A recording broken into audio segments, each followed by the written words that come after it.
What is up, you spooky bitches? We are back and we have another episode of the Hello Sidney podcast here, a podcast for horror lovers where we discuss any and all things horror. And it's me, your girl, Sidney.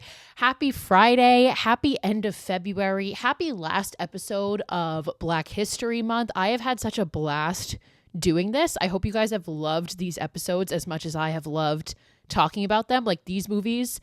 Honestly, what a fucking lineup. Like, gotta pat myself on the back here. What a fucking banger of a lineup we have had this month, if I do say so myself. I'll tell you guys the lineup for next month at the end of this episode because I think that's also a banger of a lineup. So, a lot of exciting stuff going on. Today, we are talking about a movie, one of Wes Craven's more underrated movies, because he has quite a few that he's done and you're like, oh shit, I never realized Wes Craven did that. And for the longest time, I forgot that he did this movie, but I have to give props to Wes Craven for this movie, man, because I think he fucking killed it. I think he did so well with this movie.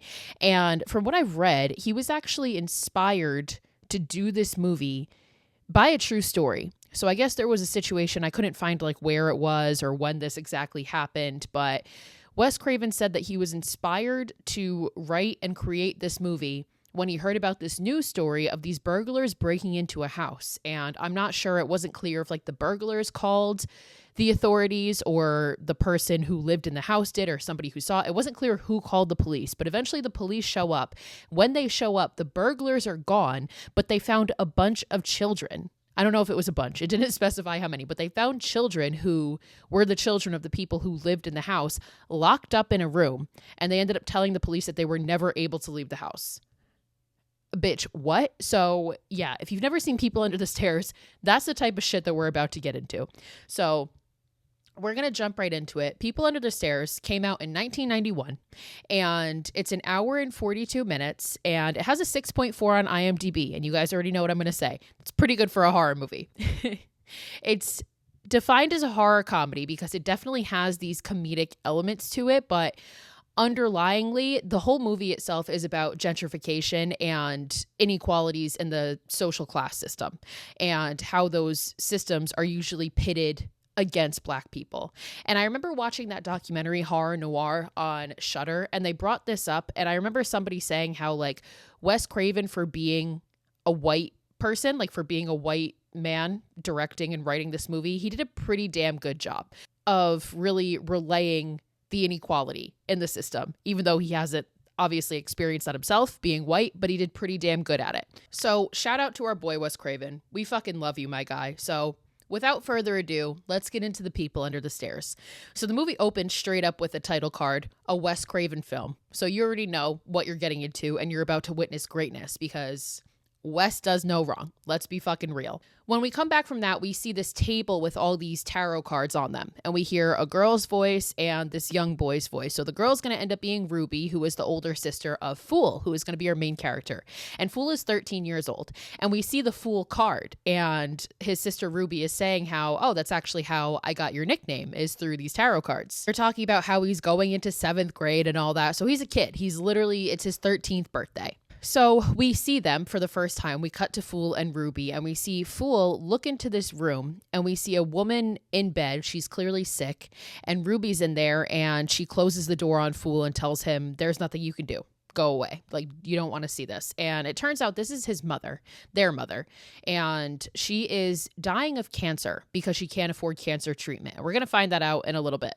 So Fool obeys his sister. He leaves the room. And in the hallway, he runs into Leroy. And Leroy is played by our king, Ving Rhames, who we fucking love. So he starts talking to Fool and he's saying like, oh, I'm a friend of your sister's. And Fool introduces himself and says, my real name is Poindexter, but everybody calls me Fool. So Fool's real name is Poindexter.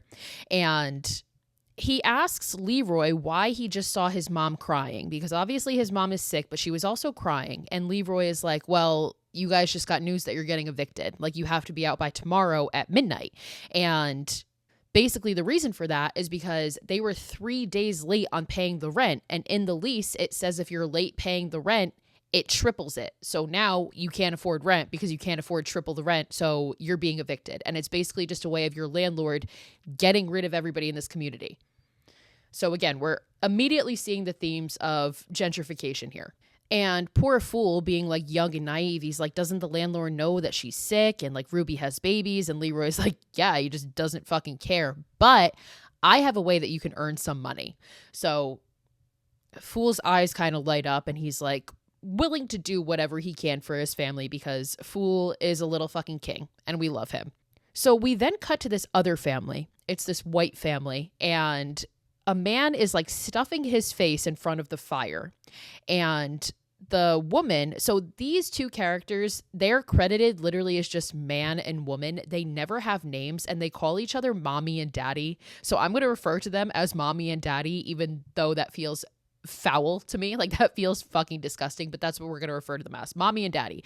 So daddy's sitting in front of the fire and mommy starts talking about how there's one last family in the building and then we can tear it down and rebuild it into a nicer place and get nicer families in there. So of course she's talking about Fool's family. Like they're the last family in this building that they have to get out and then they can tear it down and basically make it a place for the white people is what they're saying. So then there's this other girl and her name's going to be Alice. We're going to see more of Alice later, but she obviously is not like that because she asks, she's like, well, what happens to the people when you make them leave their homes? And mommy just kind of snaps at her and is like, speak when you're spoken to. Like, I'm not answering your humane questions. Like, fuck you, pretty much, because mommy sucks.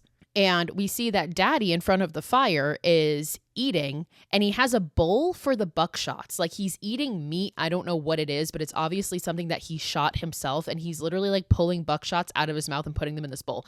You're going to talk about people like you're going to talk about these people in this apartment building that you want to get out to make room for better people. And you are pulling buckshots out of your mouth while you're eating this shit. Brother, sit the fuck down. Calm down. Oh, also, I just realized I'm wearing my horror. If you guys are watching this video, I'm wearing my Horror Mommy Luke and Indy shirt. I'm obsessed with it, and I'm so happy that you guys love it too. And everybody who bought one, I fucking love you. And if and when we do a meet and greet, we all have to wear them and be twins. Anyway, so we cut back to Fool, and we see him going into this old building. And it turns out to be his building. This is where they live. And there's a bunch of people. You can tell they're all kind of like high. Like everybody's not well. It's very dirty. It's very run down. And this is where they live. So he goes back up to his apartment and Leroy and Ruby are there. And Ruby is just talking to Leroy about how Fool wants to be a doctor. And Leroy just kind of laughs at that idea because he's like, how are you supposed to go to medical school? Like your mom has cancer and she can't even afford to take it out. Like you guys can't even afford your rent. Like how the fuck are you going to do that? Which this whole thing is really sad to me because this little black boy, which I don't think I've said it explicitly, but like Fool, Leroy, Ruby, they're all black. Like everybody in this complex that's dealing with these issues are black people. So it just makes me so sad because this little boy has all these dreams and all of a sudden like they're just being crushed immediately by this guy telling him like, you'll never be able to afford this. I just feel like it's such a toxic cycle of like these people having dreams, but not even just other people, but like the system constantly tearing them down. Like, nope. You'll never get there. It's fucked. But that's America for you, where we can't afford healthcare or education. So Fool gets kind of mad and this starts to get kind of heated and he ends up kind of hitting Leroy and Ruby tries to stop Leroy from then attacking Fool, but he grabs Fool and he's like yelling in his face and he's like, your landlord just wants to bring the wrecking ball in.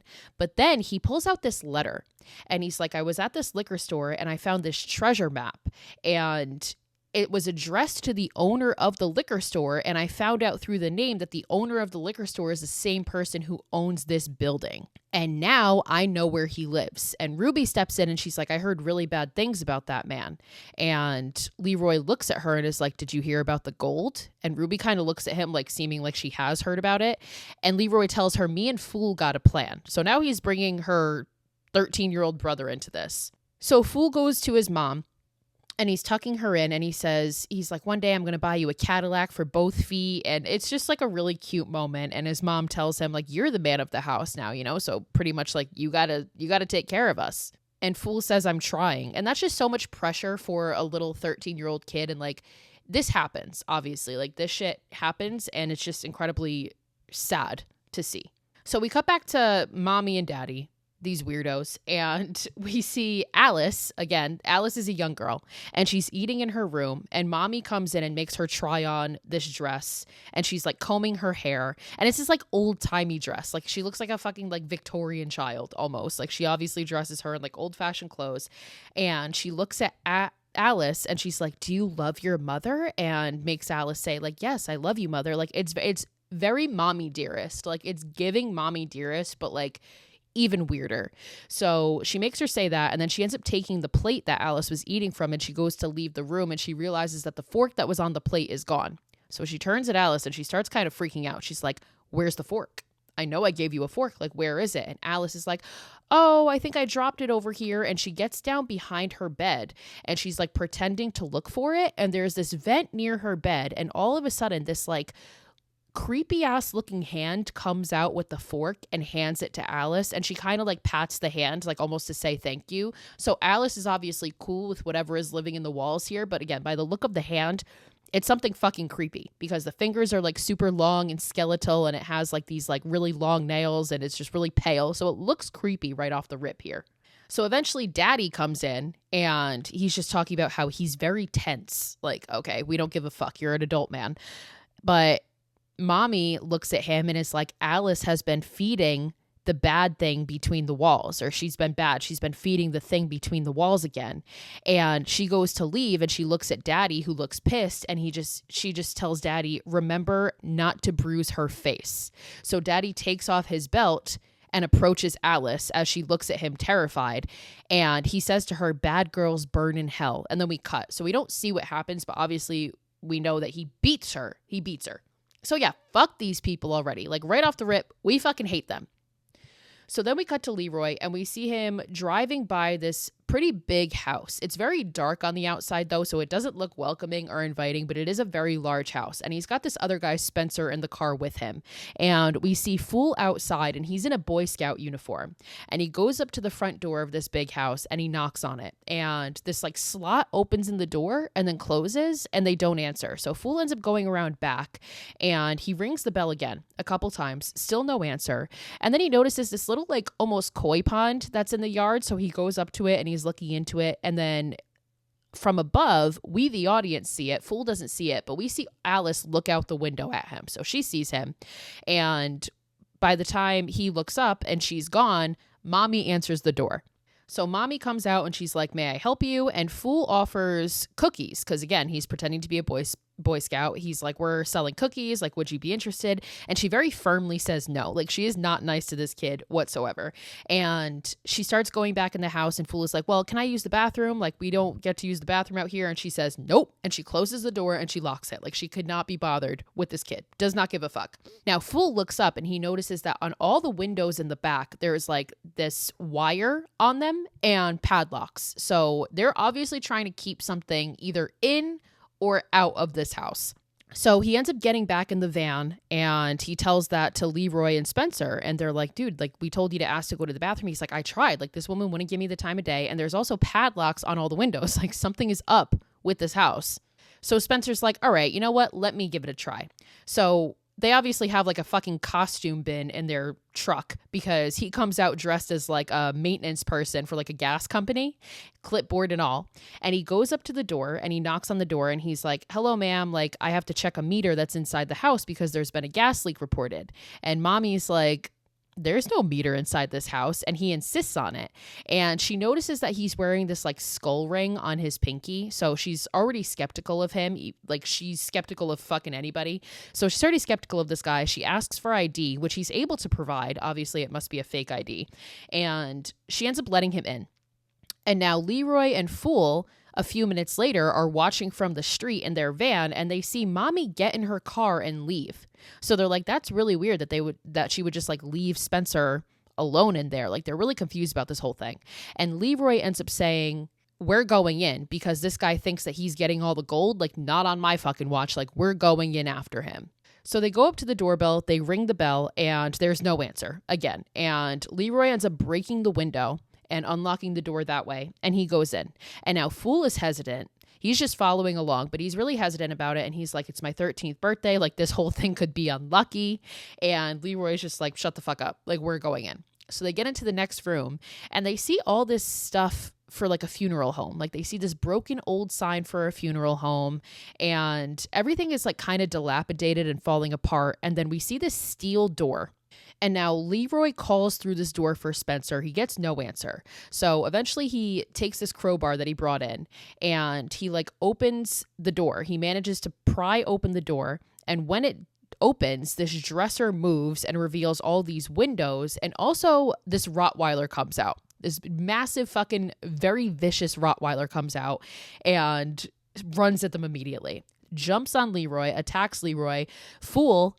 This is where we find out that Fool is a really smart motherfucker. He's a real resourceful motherfucker because he calls the dog. He like distracts the dog. And as the dog runs at him, Fool jumps up and grabs the doorway.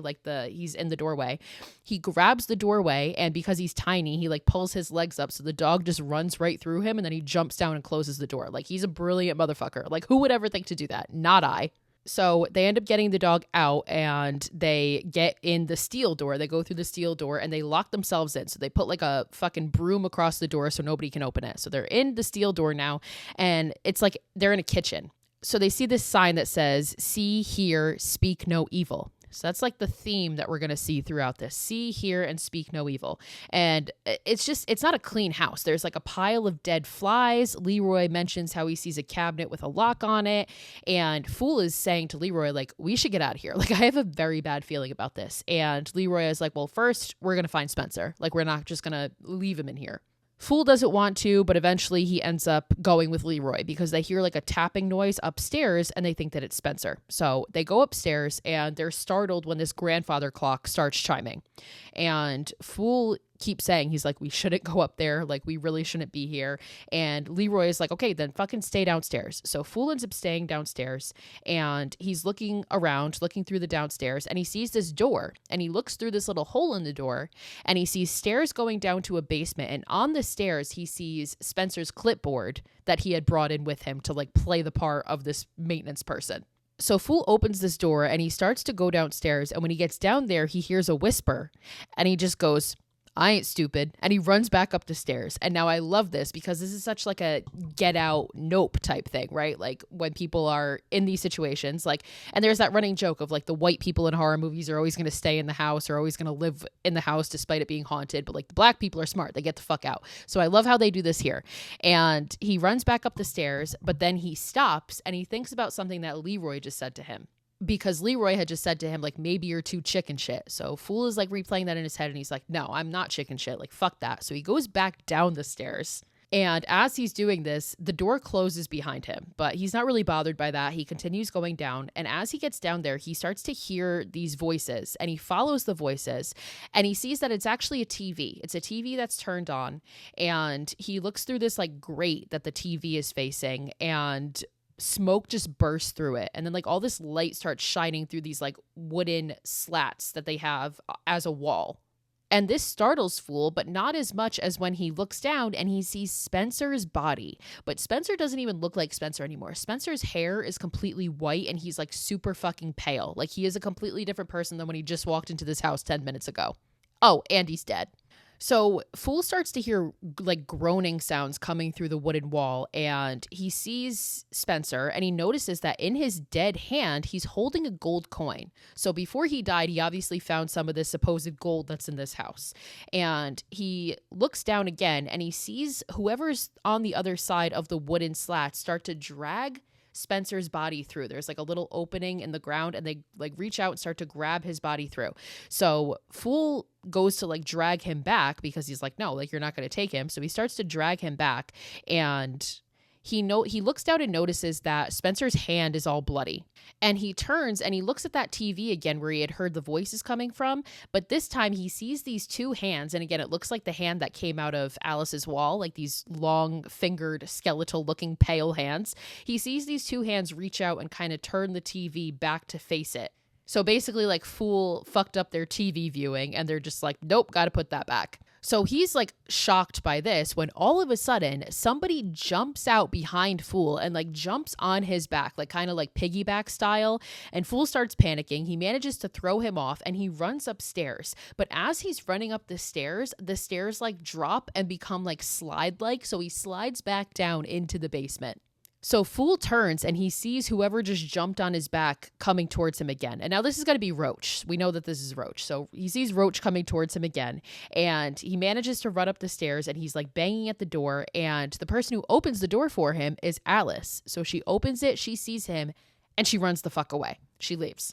Now, Roach grabs his leg and tries to pull him back down into the basement, but Fool manages to kick him off and he closes the door. So he's back on the main level of the house, and he looks out the window because he hears something, and he sees Mommy and Daddy coming home. So he's like, oh, we're fucked. The map says we're fucked. So he goes upstairs to find Leroy, and he sees Leroy like laying on the ground in the hallway, like seemingly unconscious. And he goes up to him and he taps him, and Leroy like startles awake, and he's like, I was listening to the vent. It sounds like somebody's in there, which like we already know somebody's in the vent from the hand coming out from Alice's room. So Fool like frantically tells him about Spencer. He's like, I found Spencer. He's dead. It looks like he was scared to death. Like his hair is white. He's pale as fuck. Like he was literally scared to death.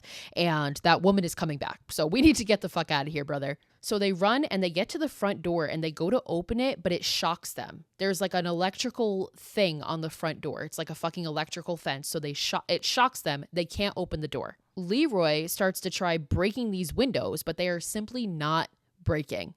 And then as if they're not already in a bad enough spot, the fucking Rottweiler comes back and breaks through that steel door in the kitchen. And now Leroy kind of makes a trap. He hides behind, they run to the living room. Leroy hides behind the couch with his crowbar and sets Fool like in the middle. So he's like, when the dog comes at you, I'm going to come out and I'm going to like bash it with the fucking crowbar. So they're doing that. And the dog comes in like all calm. Like he looks at Fool completely calm. And Fool is kind of confused about this. He's like, why the fuck is this dog all calm? And I think the reason for this is because earlier when they were looking at the tarot cards, they saw a dog on it with the Fool. And it's kind of like this is kind of like the counterpart of the Fool. So I think when the dog came in and saw Fool, like it's meant to represent like the dogs are cool with Fool because it's connected to the tarot and like that's his companion. Like they're trusting of each other. So it's not going to bother Fool, but then all of a sudden Leroy pops up and the dog is like, oh fuck, I forgot I'm a guard dog and I'm not supposed to like these people. So he attacks Leroy again. And Fool once again manages to save him because he like pulls Leroy away, and this dog still has a grip, like a good grip on Leroy's arm. And Fool goes for the door again, and now he's holding on to Leroy, who is being bit by this dog, and Fool grabs the front door again, sends an electrical current through himself, through Leroy, and through the dog. So they all fucking three get electrocuted, but it works because it makes the dog let go of Leroy. So now Mommy and Daddy have come in the house and they can obviously hear some commotion. They know that something's up. So they're trying to get through the steel door, which again, like they put a broom in front of, so it's not opening. So they're trying to break through this door, and eventually Daddy gets through. And now Leroy and Fool run upstairs again, and they're once again like trying the windows. They won't open. They're trying to break them. It won't open. So this house is literally designed to keep them inside or to keep something else inside. So Fool looks downstairs and he sees Mommy like waking up the dog because the dog was like passed out from being electrocuted, and he sees Daddy loading a gun. So they're like, we're fucked. Again, the map says we're fucked. So Leroy goes to hide in this closet and he tells Fool like, there's no room. Go find your own hiding space. So Fool ends up going down the hallway and he hides behind this wall, and we see Daddy coming up with a gun. So he's coming down the hallway. He has a gun, and all of a sudden Roach bursts through the wall in the closet and grabs Leroy, which causes Leroy to panic and like fall out of the closet. So now Daddy fucking sees him and he just shoots him fucking dead multiple times, just shoots Leroy. And Leroy's last words are run, Fool, like telling Fool to run. And now Daddy doesn't think anything of that because he thinks he's calling him a fool. So they don't think that there's anybody else in the house. They think it's just Leroy. So Leroy, like shot, falls down the stairs and dies on the ground of the first floor. Like Mommy and Daddy celebrate. They think this is fucking great. And again, they think that he's the only one and that they just got the person that was in their house. So they're victorious. And now Fool sees Roach crawling away, and he sees this little doll on the ground and he sees it be pulled into the vent. So somebody takes this into the vent, and Fool is like, okay, well, I'm going into the vent because where the fuck else is he supposed to go? So Fool goes through the vent and he finds like a human rib cage, it seems. I think that's what it is, but he finds like a rib cage and he sees like all this clothes and stuff, like somebody's living in the walls. So he turns and he sees another vent like at the end of this tunnel, and Alice opens this vent. So Fool starts to go towards it. And as he's doing this, Daddy gets to the first vent because he heard a noise, and he gets in the first vent and he starts shooting at the walls. I think he's trying to shoot at Roach. Like, I think they still don't know that Fool is in the house at this point. So he starts like just shooting like a fucking maniac, like just starts blasting in the fucking vent. So Daddy's shooting in the vent and he's yelling like, "Get back in the cellar, you little bastard." Like he's talking to Roach. So again, he thinks he's shooting at Roach, and Fool ends up getting through the other vent and he gets into this hallway and he sees Alice, and now they're in this like dilapidated ass looking bathroom. Like this house is just fucking falling apart and it's gross. And Alice just looks terrified, and he introduces himself and she says nothing. And Fool thinks this is because he's black. He's like, "What, like you've never seen a brother before?" And she's like, "I've never had a brother." Like she doesn't even know what he means. And Fool is trying to say like, there's got to be black people in this neighborhood. No, like, right? There's no way you've never seen a black person before. And she's like, "Neighborhood?" Like she's confused by the word neighborhood. And it turns out because she's never been outside. And she tells that to Fool, like, "I've never been outside." And she says, "I can't get out of this house. Nobody ever has. Nobody can. It's a fucking trap, pretty much." And she says that people have tried, and he's like, "Oh, you mean the people in the cellar?" Fool says, because he's seen that there's people in the cellar at this point. And she nods. So these people have all been held captive in this house for God knows how long, unable to get out. And Fool asks, who are they? Like, who are the people in the cellar? And Alice says how Mommy and Daddy tried to find the perfect boy child, but they were all bad. So Daddy cut out the bad parts, and the boys in the cellar, they get flashlights and food, so I suppose that they're happy. Yeah, totally happy just being held captive in this disgusting ass fucking cellar with these weird ass fucking people. So Fool asks like why they haven't put her in the cellar, like why she gets to live in the house, and she says, "I don't hear or see or speak evil. It's the only way." So remember we saw that sign in the kitchen, the hear, see, speak no evil. So that again is like the recurring theme. So because Alice is good and behaves and doesn't hear, see, speak no evil, I'm trying to do air quotes, but I'm holding my phone, she gets to stay in the main house and doesn't have to be locked in the cellar with the rest of the boys.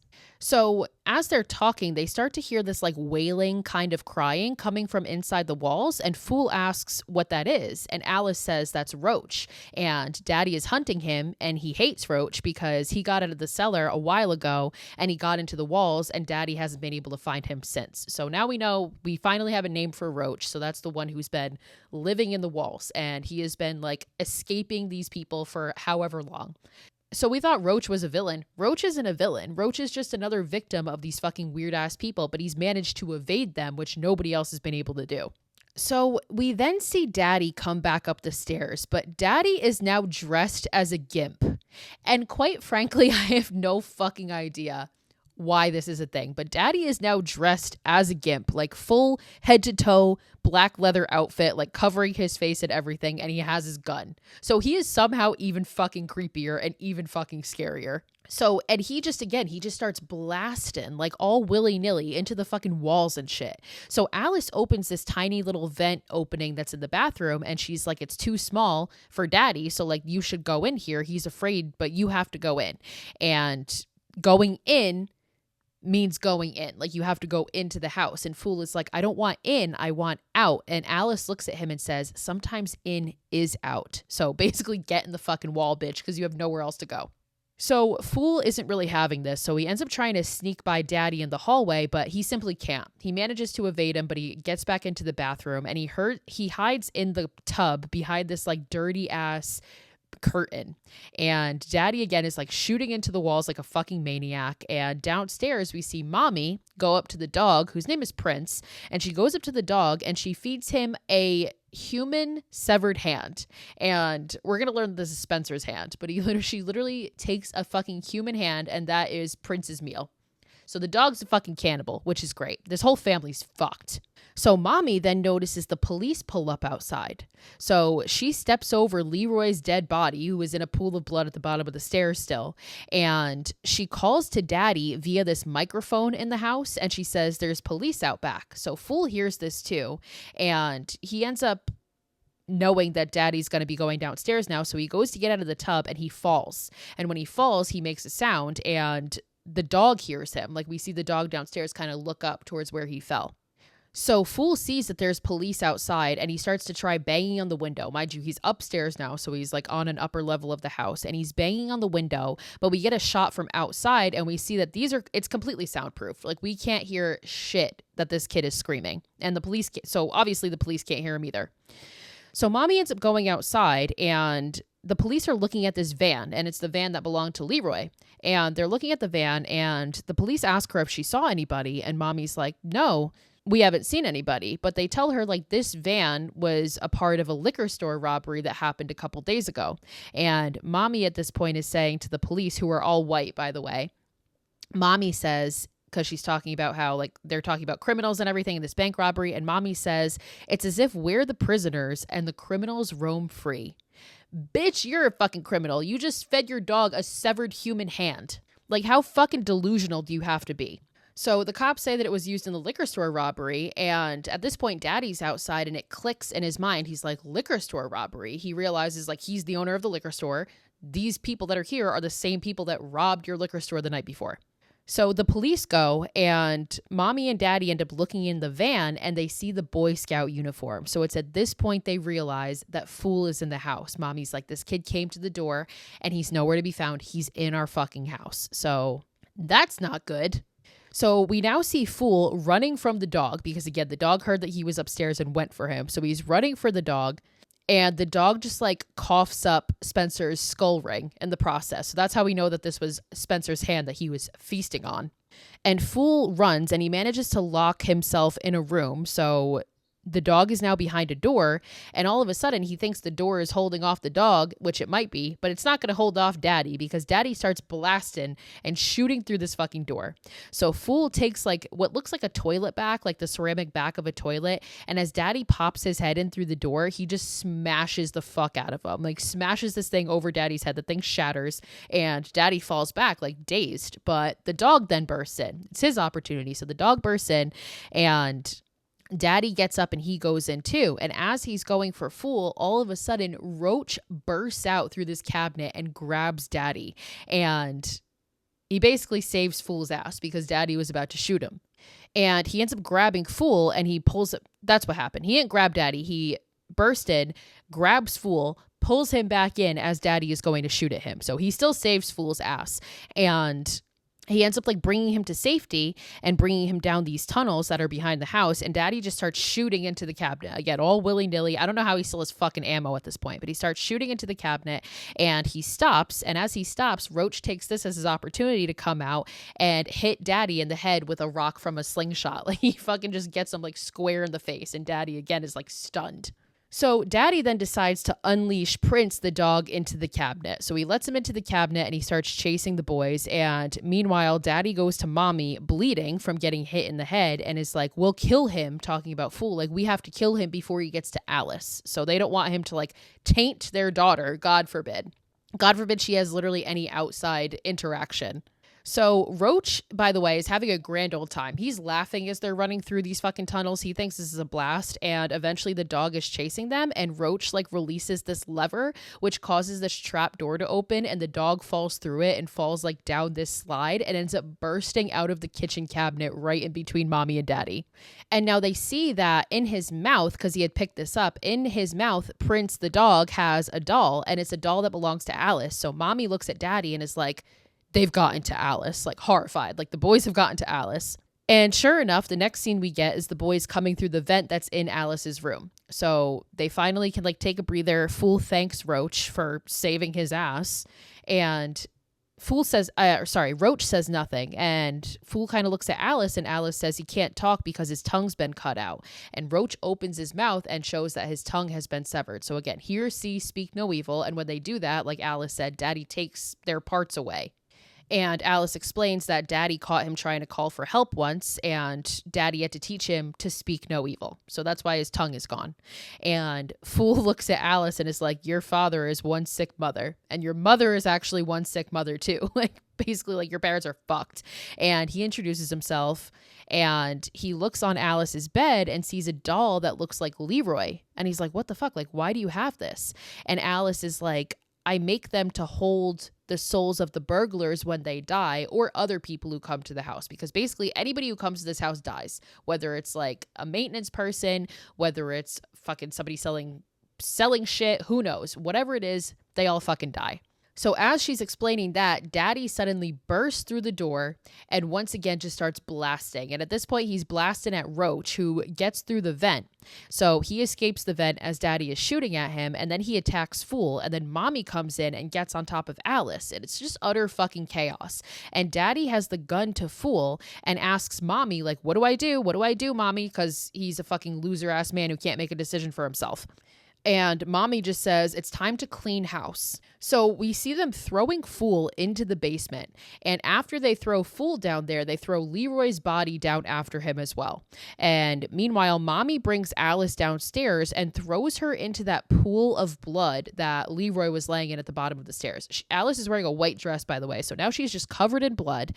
And she forces Alice to clean it. And she's yelling at her like a hysterical, insane person. Again, it's very much giving like no more wire hangers from Mommy Dearest. So downstairs, Fool watches as Daddy hangs Leroy's body upside down and like dissects him. It's foul. It's gross.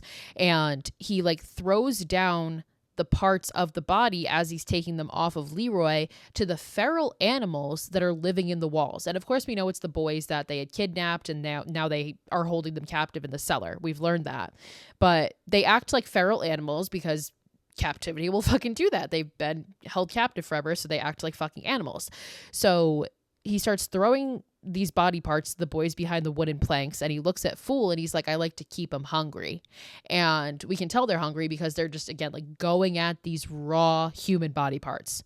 So back with Mommy, she's now pissed at Alice, and Alice has blood all over her, and she's like, look at what you did. I spent so much time on that dress. Like, bitch, you threw her into the blood. What the fuck are you talking about? And she forces Alice to get into this scalding hot tub so she could just like scrub all of this blood off of her and her dress.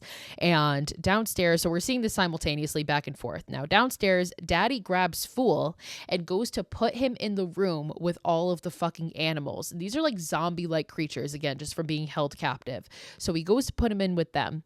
And then we see Mommy throw Alice into her room, and Daddy comes in Alice's room. He's wearing this like yellow apron that's all covered in blood. And he says to Mommy, I could have killed him, but I'll let the people under the stairs do it. So this is where we get the title of the movie, The People Under the Stairs. So the people under the stairs are the boys that they've rejected and that they've like cut their tongues out and done all this shit. And now they don't want them anymore, but they still keep them hostage in their basement. Those are the people under the stairs. So the people under the stairs are not the villains of this movie. They're the victims. But like low key in a way, they've turned into the villains because of, again, just being held hostage. And now they act like fucking zombies and like animals. So Daddy thinks that the people under the stairs are going to kill Fool. So we see Fool and he's surrounded by these people. And again, they all look very zombie-like, and they start cornering him when all of a sudden this slat in the wall opens up, and Fool and all the zombie creatures look through, and they see Leroy's upper body, because he's been like cut in half. They see Leroy's upper body, which is completely mutilated, by the way, rise up and start moaning, like start making these like moaning noises. So all of the zombies are terrified, so they back away scared, and Fool looks and sees Roach behind Leroy's body, like throw him out of the way. So he did this as a distraction from the zombies to save Fool once again. So Roach grabs the keys that Daddy leaves hanging up on the wall conveniently and lets Fool out. And meanwhile, Daddy knows that something's up, so he lets the fucking dog downstairs again. And Roach and Fool jump into this furnace to hide. And at this point, Fool realizes that Roach has been shot. So when Daddy was shooting at Roach when he was getting into the vent, he did clip him. He got him, and he's been shot. Not even clip him. He like got him in a bad spot. I don't know exactly where it is, but Roach ends up dying from it. So it's obviously a fatal area. So Roach gives Fool a gold coin to basically be like, yes, like the gold is in the house. And Fool says out loud, like, Leroy was right. And he thanks Roach for helping him. And Roach writes on the wall as he's dying Alice's name, and he points up. So basically he's saying like, save Alice. And Roach just gets weaker and weaker, and he dies. R.I.P. Roach. And if it wasn't for Roach, Fool's smart. Fool's super fucking resourceful, but Roach saved his ass a couple times. So shout out to my boy Roach. So Fool ends up climbing out of the furnace through the top, and he gets to another vent, but the dog is like chasing him. So Fool is at this point like climbing up the walls to the upper floors, and the dog is like going upstairs and then going upstairs to the next one as he's getting there. So he knows exactly where Fool is. And Fool ends up going a different way, and he hears Alice screaming. So we cut to Alice's room and we see Daddy like on top of her, and he's screaming at her, "I killed your skinny friend," talking about Roach and the black one too, because he thinks that he killed Fool. Like he thinks that the people under the stairs have killed Fool. So the dog starts barking, and Daddy yells at the dog to shut the fuck up, even though the dog is like trying to alert him that like Fool is in the walls. But Daddy's a fucking idiot, so he's not listening. He thinks that Fool is dead. So Daddy at this point turns around, and Fool is right there, and he comes through the vent and just fucking punches Daddy in the dick. Like just fucking straight crotch shot. It's fucking amazing. And Daddy falls to the ground, and Fool grabs this lamp and just smashes it over Daddy's head. So Daddy's just gotten his ass kicked by a fucking 13-year-old, and Fool takes Alice, and the two of them climb through the vent. So they start to go through this vent, and Alice's dress gets caught, so she can't go any further. And they look down through the vent and they see Mommy downstairs underneath. And in the basement, or in the cellar, we see Daddy go downstairs once he recovers from getting his ass beat. And he starts to throw gasoline onto Roach in the furnace, and he turns the furnace on. So he's now purposely doing that so the heat starts coming through the vents. So Fool and Alice are getting super hot. They manage to pull Alice's dress out, and they keep crawling, and now there's all smoke in the vents. So they're like fucking choking, they're sweating, and they manage to get out. But when they do, Fool sneezes, and a fucking sneeze gives him away. And I fear this would be me, because I fucking sneeze a lot, and I always think of this shit in movies, like in A Quiet Place especially. I'm like, I would be dead in a day because I fucking sneeze. He hears him sneeze, and Daddy starts again just blasting through the walls blindly. Like he's shooting into the walls, he's shooting into everything. And like now you realize this is why this house is so fucking dilapidated, because Daddy is just shooting like a fucking maniac at anything and everything. So they end up walking, they continue to walk through the walls, and they see that there's like booby traps, because these spikes come through the walls as they trip this trap. So they're like, okay, we got to be careful. Like these things there's fucking traps in here. So Daddy once again sends the dog into the vent after them. And Fool at this point looks at Alice, and he's had enough. He's like, you know what? I'm not running anymore. And the dog jumps on top of Fool, and Alice is trying to pull him off. And Daddy is outside of the walls yelling, and he's like, get him, get him. Like he knows that he's attacking Fool. And Daddy takes this, like, he's got a gun, one of those guns with like the long knives at the end, like a fucking sword basically, and he starts like stabbing this through the walls where he knows that they are. So he starts stabbing it through the walls. He misses Fool, and Fool holds up the dog to the wall, and sure enough, Daddy stabs through, and he stabs through the fucking dog, and he pulls it out, and he sees that the thing is all bloody, and he says gotcha, like he thinks that he got Fool. So he's dancing in the hallway, celebrating, and Mommy is watching him completely unamused and is like, oh, you killed him? Like, prove it. Like, I want to see his fucking body. Like, prove that it was him. So Fool, meanwhile, is fine. The dog is dead, and now the dog has finally stopped attacking them. So Fool and Alice look up, and Fool sees that there's light coming from above. So he's like, we got to crawl towards that. So he starts crawling up, and now Daddy is pulling apart the walls, and he sees that he just killed his own dog. So he sees he killed the dog. Mommy starts crying. She's like, you killed Prince. Like she's completely fucking devastated by this. Meanwhile, Fool and Alice manage to get up to the attic, and they find an open window, but outside the window is just roof, and there's like nothing to hold on to. But Fool puts together, he's like, wait, that koi pond, that water in the garden should be right under this window. Like we might be able to jump and hit the water, like it might be deep enough. And as they're saying this, Alice is panicking, and we hear Mommy and Daddy getting closer.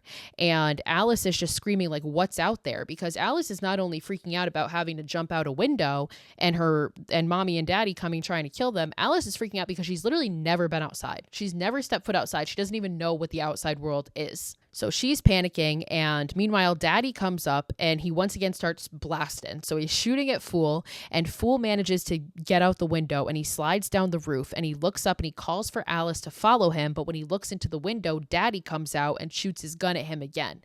But Alice grabs him and grabs the gun and manages to get him to get the gun away from Fool, and Fool slides off the roof and falls into the water and survives. It works. And again, this is why Fool is fucking brilliant, because like he remembered that this should be right under this window. So he slides into the pond. It's deep enough, and he comes up victorious. He survived. He made it out of the fucking house, which nobody has ever been able to do before. So Daddy comes out the front door with a gun and starts shooting at Fool as he runs away. And Mommy comes out pissed and is like, never shoot your gun outside. Like, get the fuck in the house. So obviously Mommy wears the pants in this relationship. It's probably why Daddy dresses as a gimp. She probably makes him do it. Fucking crazy people. Not kink shaming. It's just weird because they do it and they're weird. And we're going to get to exactly how weird they are. So Fool escapes and we see Fool get home and we see him in his apartment with Ruby and with his grandpa, and he gives them gold coins. He has like several gold coins that he was able to collect and he gives it to his grandpa, and his grandpa looks at them and is like, wow. And Fool is like, are we going to be able to pay our rent with this? And he's like, yeah, you're going to be able to pay your rent till the year 2000. Mind you, this was 1991. You're going to be able to pay your rent till the year 2000 and your mom's operation. So tomorrow we're going to take these to a good coin dealer. Like, you've done good, kid. Like, you basically just saved your family. And then this is where, like I said, we're going to figure out just how weird these two are, because Grandpa goes on to tell Fool that those two that live in that house, Mommy and Daddy, are brother and sister. So just when you thought they couldn't get any grosser or weird, they're brother and fucking sister, bitch. Brother and sister. Incest is happening in here. And Grandpa is saying like they're the craziest family you ever heard of, because they started as a family that was running a funeral home, which is why we saw those old funeral home signs when they first walked in. And they started selling cheap coffins for like a shit ton of money. And then they got into real estate and they started taking over people's homes, and they got greedier and crazier. As they got more money, they got greedier and they got crazier. And there's all sorts of rumors about that place, but the cops have never taken it seriously. But like, you've seen it. Now you know.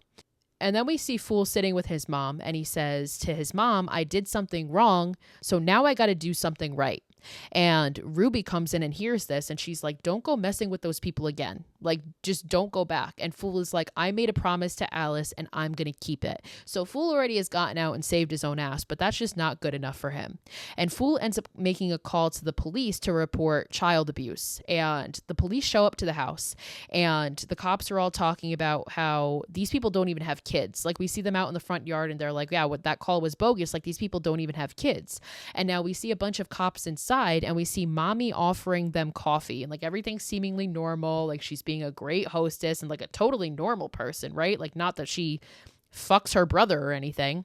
So upstairs there's a sergeant, and he notices Alice's room, and he's with Daddy, and he's like, I thought you guys had no kids. And Mommy comes in and is like, oh, Alice left us a while ago, like the Lord took her. So she's lying, and they fucking believe her. They believe her. She's like, we haven't touched the room since she died, and in a way, like, she still lives here and she always will. Like, bitch, what the fuck? But the cops buy it, and they end up leaving. And after they leave, Mommy says to Daddy, I never want to see another cop in my fucking life. She doesn't say the fucking. I said the fucking, but I never want to see another cop in my life. And Daddy says, may they burn in hell. Like, these people are insane.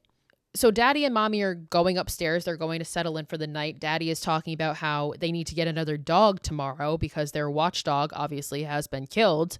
And as Mommy is going upstairs, she's telling Daddy how I don't like how the cops left the back door open. Like, I wasn't able to watch it all the time.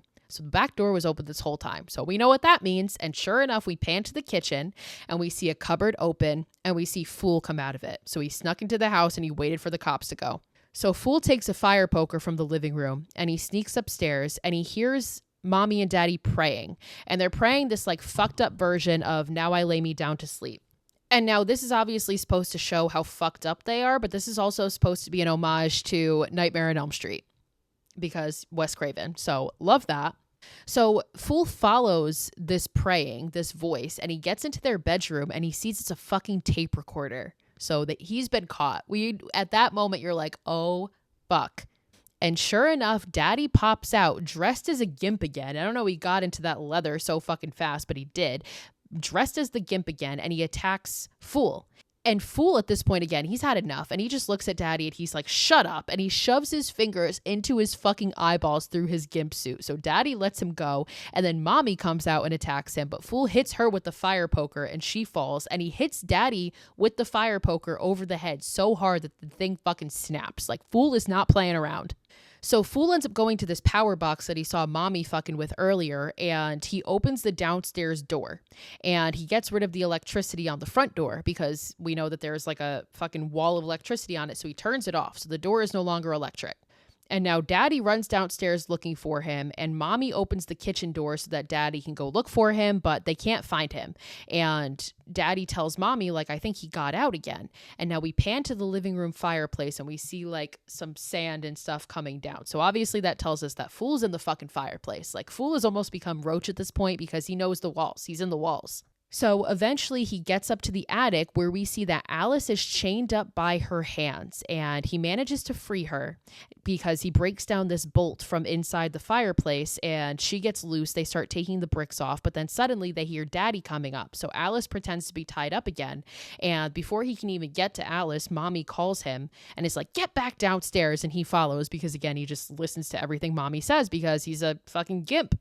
So Mommy is telling Daddy, like, find him, talking about Fool, find him and bring him back to me and put him under the stairs with the others. So they want Fool to become a person under the stairs. So Fool ends up coming through the attic window and he sees Alice and he tells her, like, these are not your real parents. And Alice is like shocked, and he's like, they stole you and all the others that are in the cellar. Like, they're baby snatchers. They fucking stole you.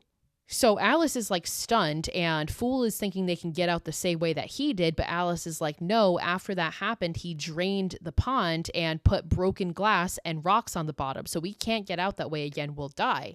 So Alice also tells Fool that Daddy has dynamite all over the house and shows him a piece of it that's like just lying there, like rigged up. So Fool comes up with another plan, and he asks Alice if he thinks that she can climb to the roof. So he takes a brick and he gets up to the roof and he's looking down the chimney.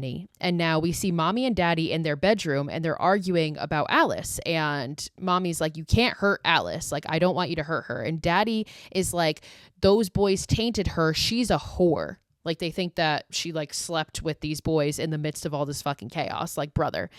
And Mommy gets mad at this and she slaps Daddy and he starts choking her. So like, they obviously, they're gross. I don't fucking like them at all.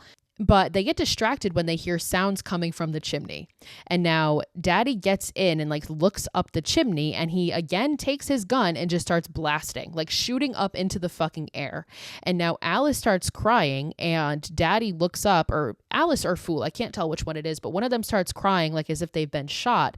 And Daddy goes to look up, and as he looks up, Fool drops the brick on his head. So this like smashes his head and like disorients him.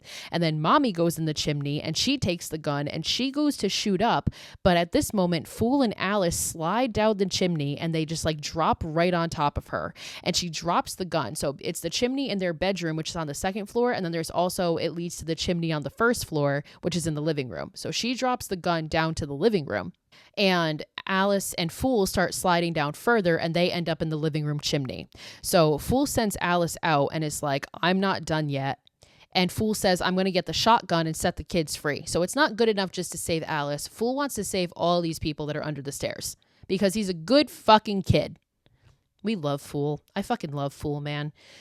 So Alice eventually gets out into the living room, and Fool goes to the basement. And now Mommy pops out and grabs Alice and is like on top of her and is demanding that she tells him where Fool is. And Alice finally fucking fights back, and she steps on her mom's foot and tells her to go to hell. And she runs into the kitchen and she tries to get out the steel door, but it's locked. So Mommy follows and she's crying, or she doesn't follow yet. She's on the stairs and she's crying, and Daddy comes down and Mommy's crying like, he's turned my little girl against me. And she tells Daddy that they can both burn in hell. So now she's basically given the Daddy the okay that you can hurt Alice now. I don't give a fuck about what I said a few minutes ago. Scratch that. So Daddy runs to the kitchen and the door is locked. So again, he knows that Alice is still in here. So he and Mommy start looking through the cupboards and they can't find her. And we see that Alice is like hiding above the stove, but they don't find her there. So as they're doing this, they hear the zombies, they hear the people under the stairs going fucking crazy. And they know that Fool is in the cellar because of that, because they hear them reacting to him. So they go to the cellar door and they open it, and Fool has his gun pointed at Daddy, and he just says, you know a prayer? Say it. And my God, I wish he fucking shot him at this point and this was the end of it personally, but it's not, because he goes to cock the gun, but before he can shoot, Daddy pulls that lever that turns the stairs like into the slide, and he slides down back into the basement. And as he does that, he drops the gun and Daddy follows him downstairs and grabs the gun again. And he makes Fool look down at Leroy and Spencer's bodies and is basically like, that's where you're going to fucking be, like you belong with them. And he cocks the gun and he puts it to Fool's head, but they get distracted because they hear knocking at the upstairs door. And now Mommy goes to the door and she opens it, and it's fucking Ruby. Ruby to the rescue, because again, she knew that Fool was going to be here. And Ruby says, I represent the association of people who have been evicted and fucked over by you people. And she starts to tell Mommy about like how awful they are. And Mommy goes to close the door and lock it. And she yells at Daddy, kill him, like telling him to kill Fool. But suddenly this light shines through the fucking slats downstairs. And Daddy starts instead shooting into the wooden slats where the zombie horde is, where all the people under the stairs are. And Fool manages to escape again. And now upstairs, Mommy gets another knock on the door. And this time they're saying it's the police. Open up. And Mommy opens up and it's Grandpa. And he's like, we want to finish saying our piece. Like, we weren't fucking done yet, bitch. So Ruby starts coming at her again. She's like, you steal from our community. You guys are a bunch of sick fucks. And Mommy laughs and she's like, there's no community here. All I see are a couple of and she starts to say the N-word, but she doesn't say it because all of a sudden this whole group of people comes up and shows up on her fucking front yard. And it's all black people. It's all the people that she's wronged, all the people that she's evicted, all the people that she's broken and taken from. And they all just come up on her lawn and they fucking look at her and they mean fucking business. And she realizes it. So Ruby looks at her and she's like, what are you going to do? Shoot us all? And there's no way. Like, there's too fucking many of them. And as she says that, Alice all of a sudden drops from the fucking ceiling onto Mommy and attacks her and like knocks her out. Now back downstairs, Fool is grabbed by one of the zombies. And this is like the main one. He is credited as a stairmaster. So he's like the kind of the leader of the people under the stairs. So he's grabbed by this guy and Daddy sees this and he goes to shoot at Fool, but Fool ducks in the nick of time, which ends up shooting the lock off of the door. So now the fucking stair people are free. The door is open. And it turns out that Stairmaster grabbed Fool and put him in front of the door right where the lock was. Like, so it's like he's protecting him. Because they all have one common enemy, and it's Mommy and Daddy. Like, it's not each other. So Daddy goes looking for Fool, who has now gone back into where the door is open, and he's like, nobody gets out of here. Like, Daddy's screaming. And now we see Grandpa come in the house, and he calls downstairs. So Daddy hears his voice, and he runs up, and Grandpa closes the door in his face and knocks him down the stairs backwards. So we cut to Fool and he's with the stair people and he's telling the stairmaster like the door to the outside is open. And now the stairmaster, like the stair people can't talk, assumingly because they have their tongues cut out as well. Or maybe because they've forgotten how to speak because they've been down here for so long. But the zombie is basically like motioning how he wants to give him something, and he points at this door, and the zombie kind of like also points at this burglar alarm that's on the door, and Fool sees these wires and he's like, oh, I have no problem with that. I studied with the best, basically saying like he studied with Leroy, who was like a professional burglar. So Fool manages to get into the door, and sure enough, through that door is just mounds of gold coins and cash. And he's like, he looks at it all and Fool says, no wonder there's no money in the ghetto. Basically, like, because it's all fucking here. So upstairs, Alice and Ruby open the door and they call down for Fool. And when they look at the front door, they see that Mommy is gone because she was unconscious in front of the door and she's gone. And now Ruby goes outside to look for her, but behind her, the door slams and locks her out. So now she's outside and it's just Mommy and Alice. And we hear Mommy's voice to Alice say, you know I wouldn't let you get away that easy. And now Alice runs to the kitchen and she finds Mommy holding a knife. And she just like runs at Alice with this knife maniacally and starts like stabbing at her. And she runs and she like stabs through the front door because she misses because Alice ducks out of the way. Now Alice runs towards the stairs and Mommy jumps on top of her and she has the knife up ready to stab. But all of a sudden, the fucking stair people burst up through the stairs and start attacking Mommy. They start fucking grabbing at her, and this allows Alice to be able to run away. They're like biting at mommy. They bite her arm, and the stairmaster, the main guy, like comes up the stairs. He helps Alice up, and mommy manages to back away. But then another zombie, another stair person comes out through the wall, and she backs up into the other wall. And then another one comes out through the wall. So they're all bursting through the walls because they're free now. They're grabbing at her and they're grabbing at her, and mommy in a panic runs, and she runs directly into Alice, who is holding up the knife. So she literally runs directly into the knife that Alice is holding. So she is still not dead at this point. She keeps running, but at this point she is surrounded by the stair people, and it literally is like she's in the Thriller music video, but she doesn't know the choreography. Like, she's being surrounded by these zombies, and they're like slowly walking towards her, and it looks like they're going to burst out into dance, and mommy just doesn't know the fucking dance. So she ends up turning towards Alice, and she says, "You hurt your mother." And Alice says, "You're not my mother. You never were." So like, what a fucking stab at mommy, like metaphorically, but like also literally, because she did stab her. And at this point, mommy just is pissed, and she pulls the knife out of her own stomach and she runs at Alice with it. But the zombies, the fucking stair people, intervene first, and they grab her and they attack mommy, and more come out of the cupboards. Like, they're coming out of fucking everywhere, and they just drag mommy away and do whatever the fuck they do to her. But mommy's gone. Mommy's dead, bitch. Bye. Nobody's gonna miss you. So downstairs, daddy hears the commotion and he calls up to mommy. And at this point, they throw mommy's dead body down the stairs to him. And the stair people start to come downstairs because now they're going for him. So now Fool is in that room with all the money, and he also sees a box of explosives, and daddy knows that he's in there. So he goes into the room and he's looking around, and he doesn't hear Fool, but he starts to hear coins dropping. So he's like, "Oh, I know where you are. Like, you're counting the fucking coins." But he sees that Fool set up a trap, and he like stuck these coins into these candles that are lit. And as the candles are melting and the wax is melting, the coins are falling out. And then daddy looks behind him and sees Fool there with these wires holding them to each other. And he follows the wires and sees that they are rigged up to a fucking stick of dynamite. And he holds up his gun at Fool, and Fool is like, "Okay, shoot me. You die too, bitch. Like, you're fucking coming with me." And he's like, "There's enough dynamite down here to blow us all up." And Fool looks at daddy and says, "I don't want to kill you, but I will. Because I don't like you much, and I'm tired of fucking around, so put the gun down or kiss your ass goodbye." And daddy, being the lame ass fuck he is, holds up his gun to go shoot Fool anyway. And Fool at that moment touches the wires together, but as he does, he jumps out of the way. So the room explodes with daddy in it, finally takes this fucking lame ass motherfucker out. And as this explodes, the wall outside explodes. Like, we get this outside shot. We see the wall outside explode, and all this money shoots out and starts raining down on all these people. And daddy falls dead into the well where he put Leroy and Spencer's bodies down. So it's ironic here because you told Fool, like, "Oh, that's where you're going to be." Like, no, that's where you're going to be, bitch. That's where you are now. So we cut to outside, and we see the crowd just like jumping up, collecting all this money. They're celebrating, they're screaming, they're going crazy. And it's so poetic because it's like these people took so much from them, and now they get to take that back. So we see Alice go downstairs to the basement to get Fool, and she asks him, like, "Are you okay?" She's checking on him, and Fool just looks up and looks at her and smiles and says, "I feel like $1 million."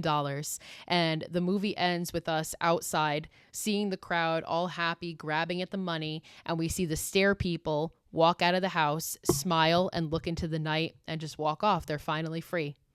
So it's a happy ending. I actually like that this movie is a happy ending. Like, the villains are defeated, the stair people escape, Alice obviously escapes, and Fool and like all the people that were victims of fucking mommy and daddy get their money back. They get their fucking bag, and I love it. Fool is one of my favorite final boys of all time, and that's why I really had to choose this movie to do, because he's just so smart and resourceful, again, for being such a young kid. Like, he is brilliant, and like, I love the fact that he got out of the house and that wasn't enough for him. He went back for Alice, and once he gets Alice, he's like, "No, now I have to go back for the stair people too." So he's just a good fucking kid, and I love it so much. And I really like the themes of this movie because they're relevant. They were relevant in the 90s. They're still relevant today, because how many times does this happen? And Candyman 2021, if you heard my episode on that, kind of covers this theme a lot as well. Like how, you know, they create these black neighborhoods and then they decide that they don't want them anymore. So they find ways to get you out, and then they tear them down, make way nicer buildings so all the other people can come in who actually have money and can afford it.